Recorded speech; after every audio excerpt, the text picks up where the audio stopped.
Hi, my name is Dr. Sophia Olaoshibikon. I'm a lecturer in the School of Computing Science at the University of Glasgow, and I'm the director and founder of Computer Science Academy Africa, CSA Africa. Hi, my name's Stephen. I'm a researcher at the University of Glasgow, and this year I'm a tutor on the Computer Science Academy Africa 2022 workshop. So I'm Peter Ohwe from Edo State, Nigeria. I'm a volunteer with CSA. Hi, I'm Peace. I'm at the University of Glasgow and I'm a volunteer at the CSA Africa 2022 workshop. Hi, my name is Fanula Johnson. I'm from the University of Glasgow and I'm a tutor on CSA Africa. Hi, I'm Abdullah Abdulsamad. I'm a student of Lagos State University. I'm a volunteer at CSA Africa Python Workshop 2022. Hi guys, I'm Sari Machiolo. I'm a student from the University of Lagos and I'm a volunteer for CSA Africa.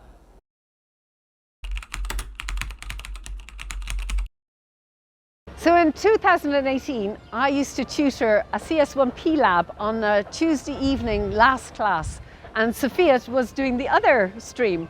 And every so often when we passed, she used to talk about her dreams about going back to Africa and teaching them everything that she had learned since coming to Glasgow. And I thought it was super, but I presumed it was something she had that she was going to do herself. And then when she came and asked me, would I join her, I just couldn't believe my luck that I was being asked to go to Africa and teach computing, and with Sophia. So since 2018, I've been involved more or less with CSA Africa, and I enjoy every year of it. I was with them last year. We had an online workshop, and I was amazed at the projects that the participants came up with. So I couldn't wait for this year's edition. I'm also anxious to see what they will come up with this year. I recall back 4 years ago, someone did something similar like this for me. I was trained on how to write the basic Hello World program in Python. And since writing the Hello World program in Python, so I have been open to opportunities where I've had lots of job offers and lots of internships. And I feel that CSA Africa coming to do what someone did for me to different people out there. This helps young Africans to now have something they can do with Python and have something they can use to. So my role as a tutor is to prepare the materials and deliver them to our participants. So in the first week I was tutoring track 2, which is our further programming. So that was for people that have got a little bit of experience with programming but want a little bit more help in problem solving and solving larger tasks.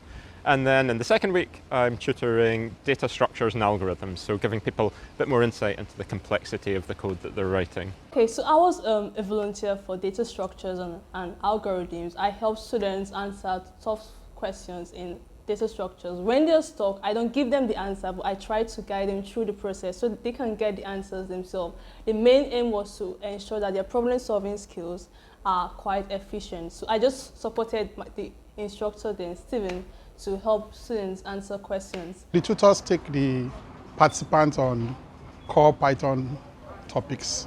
And then when they get to the hands-on, the volunteers are there to help debug and resolve problems.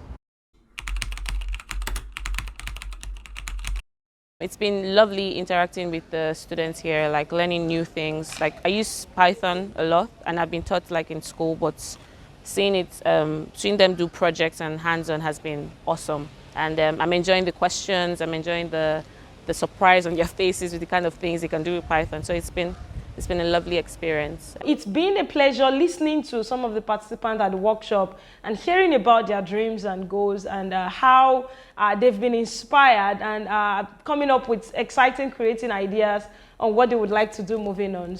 Yeah, so my highlight so far in this volunteering experience has been bonding with my fellow volunteers and with the instructors. Trust me, they're all very nice and they're all approachable. And I got to understand more about each and every one of them and understand their life stories and how they got to where they were presently right now, and that inspired me.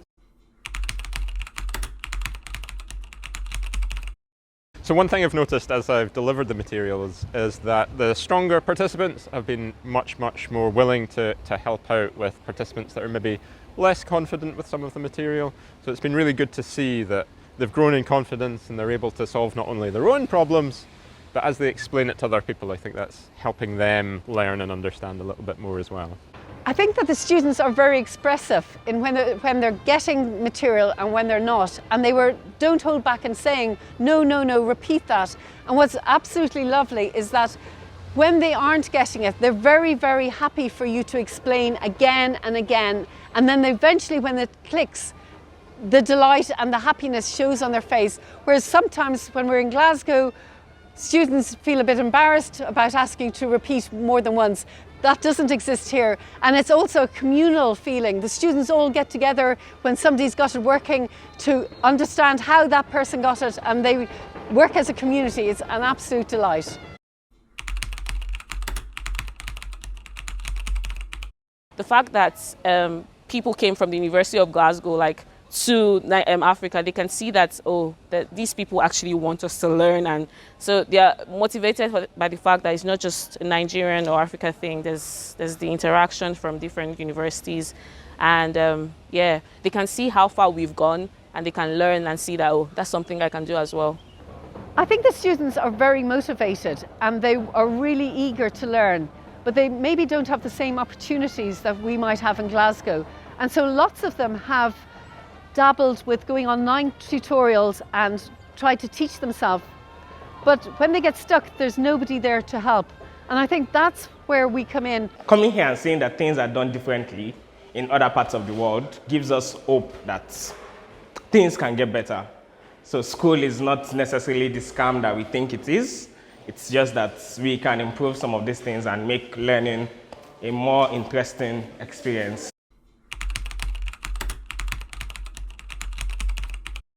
I'd like to thank them for giving us this opportunity, for allowing us to see a different angle to things, and contributing to the development of Africa. I'd say a big thank you to all of them.